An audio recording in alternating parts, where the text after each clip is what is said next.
তবে আমনগরায় মারি গেলাম, এটা আপনারা স্পষ্ট কানে শুনে যান। তো সর্বশেষে দলবল নির্বিশেষে আমি একটা কথা বলতে চাই, এটা আমার স্বার্থে আঘাত লাগছে না। এদেশে আওয়ামী লীগ সরকার আইন লাগতো না, এদেশে শেখ হাসিনা আইন লাগতো না। যদি আমি রিফন যদি বাঁচি থাকি, তাহলে আপনাকে কোটিং এর খেলা দেখাম।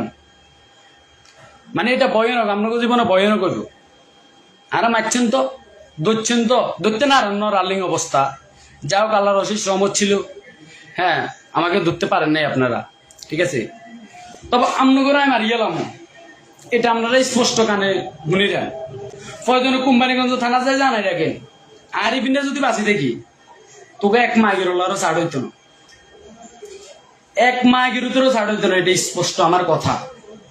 হ্যাঁ, আরো দৈচ্ছ তোরা বালা কথা। ডাইরেক্ট মারি গেলাইতি কোনো আপত্তি ছিল না, না আর ডাইরেক্ট শুট করে দিতি, না হেঁটে দিয়ে চুরি করলা দিতি।